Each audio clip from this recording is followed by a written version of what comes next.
What up, homies? Welcome back, Conspiracy University. All right, y'all. So look, I'm just gonna get something off my chest right now. I guess you could say I'm just gonna do a little rant because I'm not gonna nothing in particular here, right? I just want to get something off my chest. So this word that you see here, homophobic, all right? I've been called this on a number of occasions. I've been called this word, and I've also been told that I have homophobia, right? So what exactly does homophobic mean? You see right here, it's an adjective, and it says having or showing a dislike of or prejudice against gay people. I repeat, having or showing a dislike of or prejudice against gay people. Well, all right. Specifically, it says against a certain type of people, right? Okay. So what does phobic mean? The word phobic, adjective, having or involving an extreme or irrational fear of or aversion to something. I repeat, having or involving an extreme or irrational fear of or aversion to something. A person with an extreme or irrational fear of or aversion to something. A snake phobic. So I guess it's a noun too. Well, all right, look, it makes sense to have an extreme or irrational fear against something. They would call you a snake phobic, or you're scared of spiders or arachnophobic, right? It makes sense. They're scared of it. If they're having irrational fear, some people get panic attacks. I've seen my mother-in-law.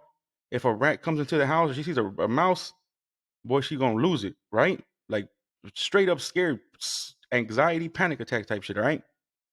So I understand, I get it, but there is nothing about a person who likes the same sex that I have a fear of. I'm not scared of it, okay?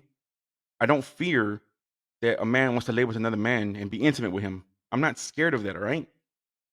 I don't agree with it. Yes, I have my feelings as far as like I don't they're negative feelings, I guess you could say, right? Somebody would see them as negative feelings because I don't think it's right. I think it's nasty, all right? I don't think it's okay. But that doesn't make me a homophobic. That word, it doesn't make sense, all right? Let me tell y'all something about me, okay? Mustard, I cannot I cannot stand mustard. All right, if there's a little bit of mustard on one of my pieces of food or just even on my plate, I won't eat none of the food. I won't even eat it because the mustard was on the plate. I can't stand mustard. I'm not a mustard phobic. Is there such thing as a mustard phobic?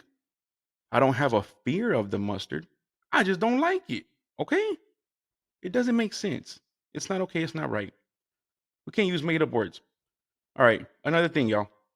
I'm gonna break this one down real quick too. This is part of my rant as well. Prophecy. All right. The word prophecy, it's a noun, a prediction, a bleak prophecy of war and ruin. You got some synonyms here: prediction, forecast, prognostication, prognosis, divination. Okay, there's different words here. The faculty, function, or practice of prophesizing. We all understand what prophecy means, right? So let me explain something to some people who probably don't understand or cannot grasp the concept of what exactly prophecy can mean or how you can go about it. Okay, so let's say they say, okay, the prophecies that are happening from the Bible, right? So somebody wrote these things in the Bible a long time ago, long time ago.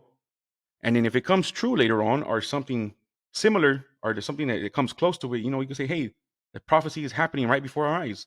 How can you deny it? These people predicted this way back in the way back in the days, right? All right, buddy. Well, look, check it out. Let me show you something, okay? So let's just say me and my family, we're like, let's just put this back 300-400 years ago. Me and my family back then were some of the wealthiest members around in our area. Okay, we ran the town. Or let's just say that.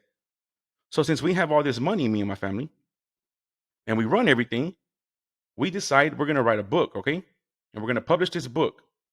But in this book, we're gonna do some stories in it, and we're gonna talk about some wars, or we're gonna talk about like some things that are gonna happen, some conflicts between certain countries, or we're just gonna speak of these things.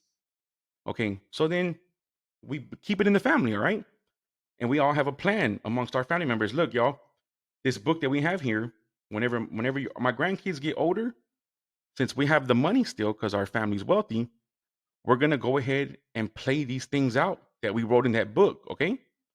And it's gonna show like if we predicted the future or that if we knew what was gonna happen, boom, prophecy fulfilled. We're geniuses. People bow down to us. It don't get no better than this, right? Okay. So if it makes sense to you, all right, they can make up the stories a long, long time ago, okay? And in the future, they can then plan to make the story happen and play out because they wrote the book and they knew that they were going to do this. They have the money to do it and they fool everyone and we can believe it's a prophecy, right? Now, I'm not saying that this is what the Bible is, and I'm not saying that this is what happens all the time, all right? All I'm saying is that it's very possible to make these things happen and make it look like you are predicting the future, okay? I can do that. If I get on here right now and I make a video and say, hey, in 2 weeks, there's gonna be a terrible person that's gonna go running, streaking down the middle of Washington, D.C. in the Capitol, and he's gonna be butt naked and have words written all over his body. And okay, that say that I'm gonna predict that. And in 2 weeks, I go and get butt naked and put words all over my body and I run down the Capitol and I do it. Boom. The person's a genius. He predicted the future, right? Come on, y'all. It's very simple and we can make this happen like that. So I just wanted to get that off my chest, y'all, because somebody pissed me off. I really do get tired of getting called like certain words that don't even like, it's not right. But it is what it is, right? But once again, y'all, I appreciate every single one of y'all who come over here and rock with me. Y'all keep your eyes open out there. Stay safe, homies.